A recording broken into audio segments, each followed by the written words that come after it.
Assalamualaikum warahmatullahi wabarakatuh. Selamat datang kembali di channelnya Mas Eka nih. Masih bareng sama Mas Eka pastinya. Oke, di video kali ini Mas Eka akan membagikan informasi tentang PIP masih sama ya. Karena ada teman-teman yang nanya nih, "Pak, saya udah ke sekolah, terus nanya ke bagian tata usahanya ataupun gurunya, malah mereka nggak tahu tuh, Pak. Katanya, sekolah tidak mendaftarkan, karena sekolah tinggal menerima datanya aja.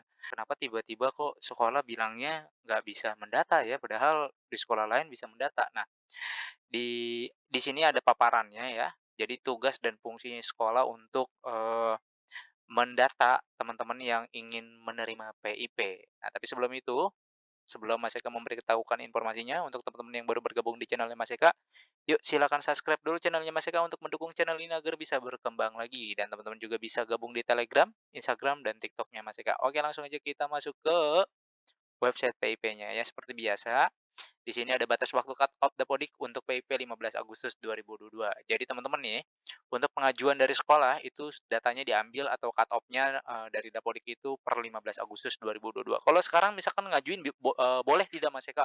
Boleh-boleh saja, tapi datanya tidak akan diambil. Mungkin diambilnya nanti di bulan Februari gitu cut off-nya ya.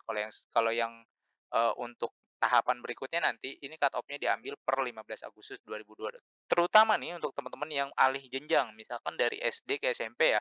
Nah, di SMP-nya kan belum keluar nih sampai dengan saat ini ya. Nah, itu nanti, kalau teman-teman sudah didata sebelum tanggal 15 Agustus ini, maka nanti data teman-teman sudah masuk tuh. Makanya kan teman-teman yang dari SD ke SMP ya, maupun dari SMP ke SMA itu ya, dapatnya tidak sesama yang lainnya ya, misalkan yang kelas 5. Kalau yang SD nih, SD kelas 1 sampai kelas 5 dapatnya 450, tiba-tiba yang pas kemarin yang di bulan Maret itu dia di kelas 6-nya dia cuma dapat 250. Nah, nanti yang di SMP-nya itu, kalau dia didata di bulan ini, maka dapatnya full yang SD-nya yang SMP-nya gitu ya. Tapi kalau misalkan tidak terdata, ya berarti tidak dapat nih, cut off-nya tanggal segini. Nah, itu tugasnya sekolah menginput di Dapodik. Apa sih, dari mana dasarnya Mas Eka, sekolah, menginput? Karena banyak sekolah yang bilang, "Itu bukan tugas sekolah," gitu, "sekolah tinggal menerima aja, datanya ada," gitu kan, "tidak mengajukan, tidak mengusulkan." Nah, di sini ya. Oke, nah ya, ini, paparan ini ya, tugas satuan pendidikan atau sekolah nih ya, Permendikbud nomor 10 tahun 2020. Yang pertama, itu tugas satuan pendidikan atau sekolah nih, ada 3 nih ya, mengusulkan tuh ya, nih, mengusulkan ya. Jadi kalau misalkan ada sekolah yang bilang, "Itu bukan tugasnya sekolah untuk mengusulkan," di sini di Permendikbud nomor 10 tahun 2020, di sini ada 3 yang mengusulkan, "Peserta didik calon penerima PP sesuai dengan persyaratan," gitu ya. Jadi kalau misalkan teman-teman masuk dalam persyaratan atau kriterianya, itu ada di video Mas sebelumnya, silakan disimak ya. Itu bisa diusulkan melalui sekolah ya. Nah, cut off-nya itu tadi ini, cut off-nya 15 Agustus 2022.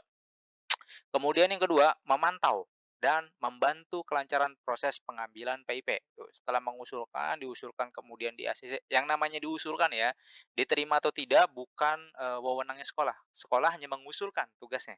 Jadi kalau misalkan ada 100 orang yang kira-kira persyaratannya, sesuai, diusulkan aja 100, ternyata yang dapat cuma 5, ya udah berarti itu yang 5.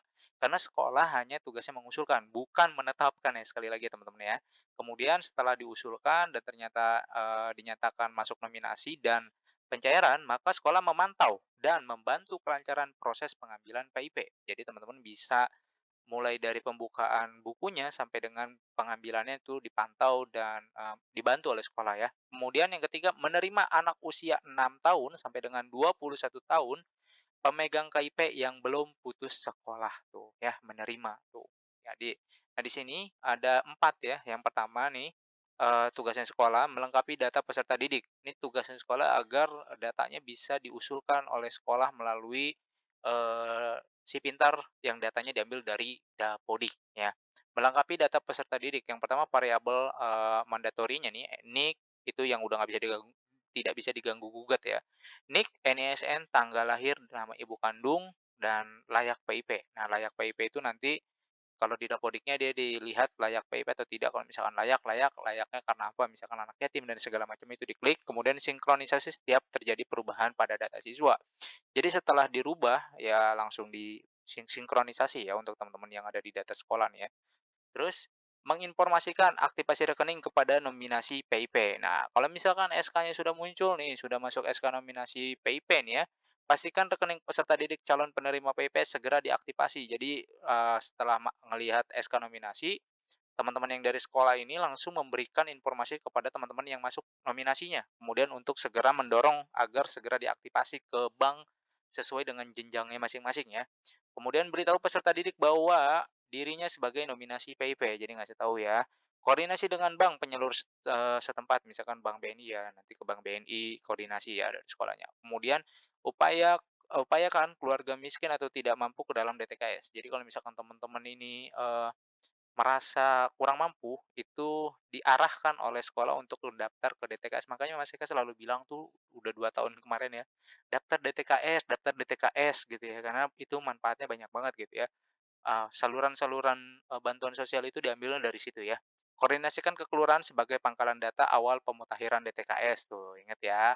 Kalau DTKS itu, pangkalan datanya diambil dari kelurahan, kemudian seluruh permasalahan agar dilaporkan ke dinas sosial ya. Ikutkan keluarga miskin ke dalam program-program penanggulangan kemiskinan, misalnya PKH ya. Kalau teman-teman udah masuk PKH, silakan aja ajukan, PIP-nya bisa ya.